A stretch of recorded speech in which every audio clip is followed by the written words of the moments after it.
Hey everyone, Eski here, signing on for the first time to help you understand Overwatch 2.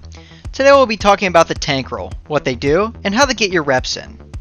By the end of this workout, you'll be able to understand how tanks in Overwatch 2 interact with the game by showing the importance of corner usage, taking and giving space, and some basic tips. Have you ever wondered if there's something you can do as a tank that doesn't fully rely on your team to follow you up? Chances are that you're missing something in your tank gameplay. So let's talk about how the tank role works in Overwatch 2, and how to get the most value out of your role. Warming up tank is about making sure that your movement and reaction speeds are in top shape. I recommend doing your training using workshop codes so you can get more used to the movement inside of Overwatch 2. Some great codes to start would be PMA Jelly's Aim Trainer V5, or if Rein's something you want to practice, then use the Reinhardt Dualbot V4. Practice in either of these codes for about 10 minutes or so before hitting the drills. The first thing that needs to be understood about tanks in Overwatch 2 is that as a character with the largest amount of health compared to the rest of the Overwatch cast, tanks are meant to lead the rest of the team while keeping them safe. It is important to know the maps and where you can be safe for yourself as well as your team. This means understanding natural cover, or geometry that you can hide behind. First, find a corner where your team can stabilize. Most of this comes from playing the game, so I suggest getting used to the feeling of playing tank and how you like playing tank in quick play for about 2 or 3 games, while making it a focal point to practice finding walls, corners, and choke points on the map where you can hide from enemy fire. Now that we understand how natural cover and hugging corners make it harder to be eliminated, we get to talk about the tougher part of taking and giving space. Now, what do I mean by this? In order to gain ground towards the objective, one must take into the account the idea of space. This is what determines whether your team can walk to the objective or progress it further. Now, there are several different ways to talk about what causes space to be taken, but for right now we'll be focusing on moving forward when you have the resources necessary. An example would be on Reinhardt knowing that you have full shield and are able to walk your team as a movable cover to the next natural cover.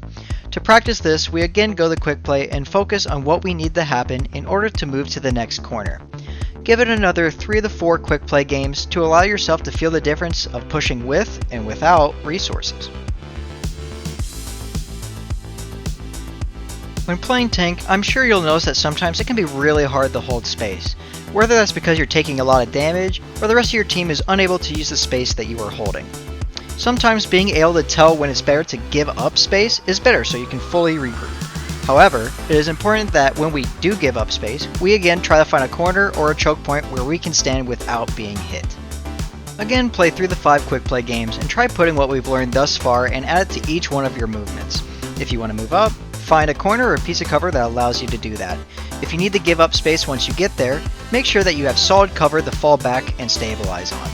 And finally, you want to see how this applies to all tanks that you are interested in. What works for one hero to get space could be completely different compared to another hero. We went over the basics of how cover works as well as how to take and give ground on tanks. We should know that this is imperative to how we're able to make progress towards the objective in game. It is also important to know that with every tank that you learn, as well as with every map, the way of how to gain ground can change. Feel free to try different ways of using these lessons in your play. This is foundational and must be thought about before every fight, whether in quick play or in ranked.